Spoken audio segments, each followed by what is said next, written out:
Bom dia, João Hermes, bom dia, ouvintes. Então, gripe aviária é uma enfermidade, né? É um vírus, né? Da linha do H5, né? Que se chama, né? Dentro das que tem capacidade, são 16 subtipos, assim, de H, né? Uhum. Como são as gripes humanas também. Tipo H1N1 Isso. do ser humano. Isso mesmo. As H5 e H7, inclusive, elas têm capacidade de ser zoonoses, né? Então, a que está circulando hoje, aqui nas Américas, é H5N1, né? Ela é uma doença que está sempre em reservatório nas aves migratórias, né? E todo ano acontece essa movimentação. As aves migratórias lá do hemisfério norte, elas vêm no inverno, elas buscam o verão para cá, né? E nessa vinda desse ano, aconteceu que o vírus se reproduziu e veio fazendo e deixando rastro, né? Toda a costa da Cordilheira dos Andes, assim, foi parelha. Começou lá no México e foi até a Patagônia, né? Todos, né? O Chile tem mais de 300 focos de influenza aviária, né? E agora faz uns 20 dias que entrou na Argentina, né? Começou em aves silvestres, né? E sempre o seguinte, a reserva, ela está nas aves anseriformes, que se chama, que são cisne, pato, ganso, marreco. São aves aquáticas. Nessas aves acontece a mortalidade, mas não é tão trágica como na galinha. Na galinha, então, o que ela provoca? Até é fácil de identificar essa doença, porque a mortalidade é 70% da mortalidade. Ela provoca uma hemorragia muito grande, então as aves ficam muito roxas, assim, cianóticas, né? Sim. Então a crista e a barbela vão estar bem roxas, né? E tem sistemas ainda digestivos e nervosos de cambalear. Mas o principal é mortalidade e a crista e a barbela ficam roxas. Então é alto índice de mortalidade, o prejuízo é iminente, né? É uma coisa é catastrófico, né? Tá circulando, até eu te passei ontem, né? Um vídeo de uma situação de uma avicultura de reprodução na Argentina, né? Que as reproduções elas possuem ainda um nível de biosseguridade bem mais avançado e mesmo assim entrou. E a mortalidade é acima de 70%. Quando né? você fala que é uma zoonose, significa o quê? Então, os casos têm se identificado e acompanhamento epidemiológico que se transmite da ave para o humano, né? Mas a boa notícia é o seguinte, é que os casos que estão acontecendo, os sintomas estão brandos e a virulência, a capacidade de se transmitir entre os humanos está baixa. Mas o ser humano pode Não, pegar? ela pega, é uma zoonose, é H5N1, né? A característica desse vírus que está circulando. Mas o impacto no humano, nos relatos, né? Não é tanto quanto nas aves. Pela própria Organização Mundial de Saúde e a ONSA, que chama Organização Mundial de Saúde Animal, né? Os relatos aqui acompanham todos os casos, mas tem que ter bastante cuidado com isso. O que significa dizer que a carne dessa ave que tem o vírus não é recomendado para consumo? Não, ao contrário, não tem problema nenhum. O animal que ele não tem problema. Não tem problema nenhum, não se contamina. Isso é uma coisa, nem carnes, nem ovos, né? Ela não transmite ao alimento. Ela é uma doença de contato, né? Sim. É pelo aerosóis, né? Como um vírus, né? É a forma de contato, de transmissão é pelo contato mesmo. Né? Isso significa que esse contato pode ser adquirido lá dentro do aviário. Lá dentro do aviário. E daí, nesse contexto, a gente tem dois públicos distintos que se envolvem bastante com aves na nossa região, né? O principal, aquele público que é o integrado, cooperado, produtor da avicultura de corte, o produtor da avicultura de postura, né? Que a gente tem bastante na nossa região também. Esses aí já tem uma equipe técnica, eles têm o registro do estabelecimento avícola deles, o estabelecimento deles já é cercado, tem tela antipássaro, tem arco de desinfecção. Para entrarem, eles fazem troca de calçados, lavam as mãos, né? Então já tem um manejo de composteira, um controle bem que tem que ser, que a gente, uma das ações nossas é intensificar isso aí hoje, né? É cobrar junto aos responsáveis técnicos, as cooperativas, empresas, que se cumpra as normas de biosseguridade ao máximo. E o nosso outro público, esse que a gente estava conversando antes, que tem bastante criação, até mesmo dentro da cidade, né?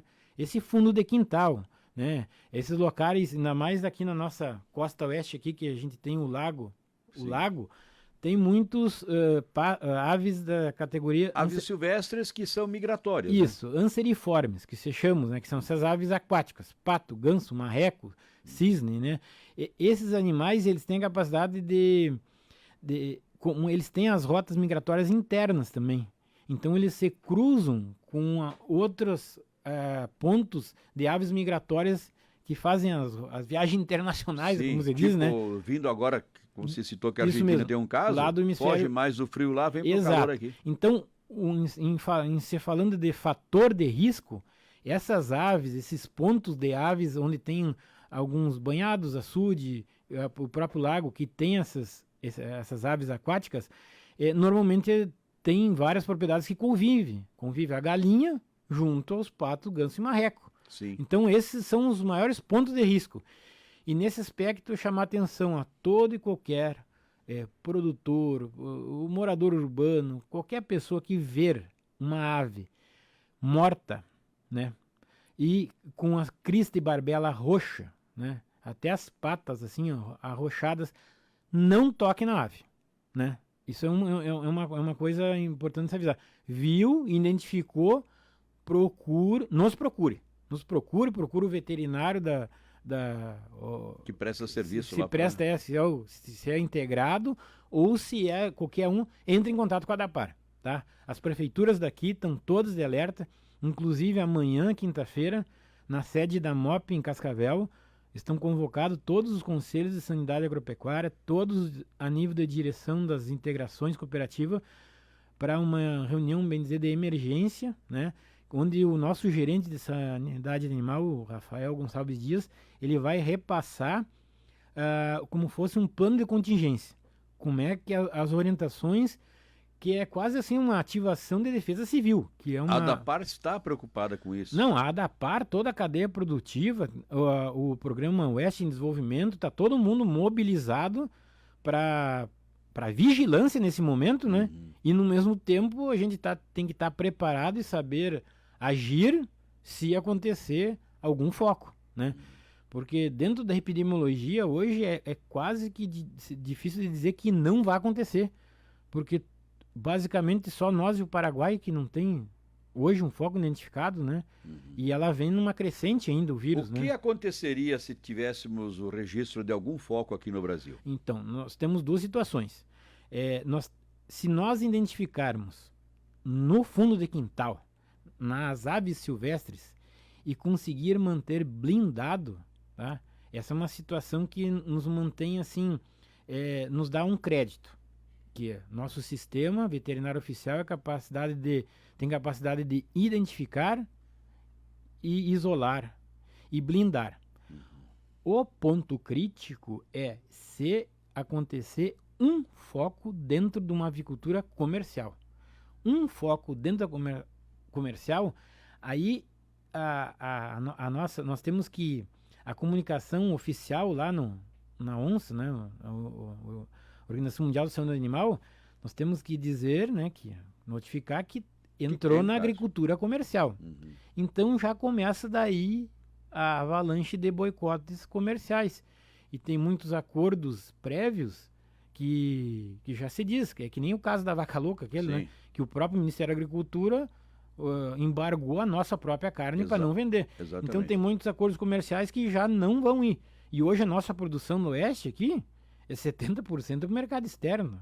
A gente não tem capacidade de mercado interno. De consumir. De consumo. Toda a produção, né? Então, hoje, assim, em termos de análise econômica, é uma situação bem alerta, né? Que estão todo mundo bem envolvido, né? E temos que blindar. Temos que fazer de tudo para blindar, né? Os próximos aí, eu acredito ainda que os próximos 3 meses, assim, será um período bem crítico aí de vigilância e de ação. Thales, caso ocorra, né, aqui no Brasil algum foco, o que é feito do plantel? Tem que ser abatido ou não? Então, João Hermes, como a mortalidade é muito alta, né, vai ser acima de 70%, né, tem que ter medidas assim dentro da própria, vamos pegar exemplo de um aviário ali de corte, tá? E o aviário é cercado. Então, o enterro dos animais dentro do aviário tem que ser dentro do cercado. Então, tem que entrar uma máquina, que vai ser depois Fazer tem uma medidas vala. de lavar tudo, né? Mas quanto menos tu transitar com aquele animal morto e com vírus ali, né? É uma operação difícil, porque a contenção de vírus, né? Numa operação envolvendo um maquinário e tudo, né? Se torna bem mais crítico. E Mas, não enfim, importa se tem um aviário ou 10. não importa, né? Vai ter que liquidar tudo. Tudo. Porque vai sobrar pouco, né? Imagina se a mortalidade é 70%, já tem que pegar e eliminar o restante ali mesmo, né? Uhum. Tem algumas tecnologias de espuma ou fechamento de cortina, tem que fazer um protocolo ali para o restante dos animais ser sacrificado ali, enterrado ali, quanto menos, né? E após o foco, né, tem que fazer um cerco de vigilância, 5 quilômetros daquele ponto ali, tudo interditado. Então é quase uma operação de guerra, né? E aí os países imediatamente cortam a importação. De praxe, alguns já têm o acordo de alto embargo, né? E isso é uma coisa que o pessoal do gado de corte sentiu aí, né? O impacto de uma vaca louca ali Pois, nem confirmada, né? Não, ela foi confirmada atípica. Atípica, né? É quase fosse um Alzheimer de vaca louca, que hoje vaca velha tem o risco de apresentar forma atípica. Uma coisa que normal, né? Vacas acima de 8 anos têm... Essa espongiforme, né? Mas não é a espongiforme, é uma lesão atípica. E daí diferenciar isso aí só acontece lá, fazem só no E aí Canadá. a notícia circula rápido, porque hoje é rapidinho e os países já começam a embargar, né? Impacta aí, caiu a arroba aí. E a mesma coisa pode acontecer no frango, né? E a nossa cadeia aqui de conversão da proteína vegetal em animal aqui nós temos uma região aqui, esse retângulo do oeste é considerado uma das regiões que mais produz proteína animal no mundo, né? A nossa conversão de matéria aqui é um show, né? E o que a DAPAR está recomendando? Então, recomendando, reforçando, vigilância, né? Aos integrados, cooperados, a ativar no modo maior as medidas de biossegurança. Não aceitar visita nos seus aviários, né? Nunca, né? A restrição de acesso lá, que é onde tem o pé de cal, que a primeira pessoa vai ali, vai trocar o calçado, a gente hoje para entrar nos aviários, a gente está botando um equipamento de proteção individual, né? Faz a troca, além de higiene das mãos, né? Bota a propé e a roupa, né? Específica para entrar. Os arcos de desinfecção, nas nossas fiscalizações, a gente vê que tem muito arco sem manutenção, bicos entupidos. Onde os caminhões passam ali, né? Isso. A base da alvenaria ali tá meia estragada. Deteriorada. Então a gente tem solicitado e cobrado bastante essas coisas. Cerca com buraco, né? Tela antipássaro lá que normalmente agora, como todos os aviários é pressão negativa, né? É bem fechado, isolado. O que a gente pede encarecidamente, e a gente está inclusive até autuando, em momentos de intervalo de lote, o pessoal deixar as portas dos galpões abertas, tá? Muitos deixam aberto ali para sair um pouco da amônia, ali, né? Mas aquela abertura ali já entra passarinho, pomba, acaba com tudo. Então, em intervalo, não estando alojado, tanto o portão de entrada à área limpa, como os portões dos galpões, tem que estar fechado, né? Isso a gente tem cobrado bastante. Isso na questão das integrações, né? E do fundo de quintal a gente só pede para estar vigilante. Vendo que aconteceu uma mortalidade fora do comum, vendo que uma situação que arrochou cabeça e crista, nos comunique. A gente tem um WhatsApp aqui, né? Da DAPAR 45, é o mesmo número ali se pesquisar no Google, 3264-3499, tá? A gente fazem gravações, fotos, qualquer coisa, nos comunique que a gente é de interesse e é de importância para nossa região fazer essa vigilância aí. Atentos, então. Muito obrigado pela entrevista, Eu que agradeço a todos aí. Tá bom.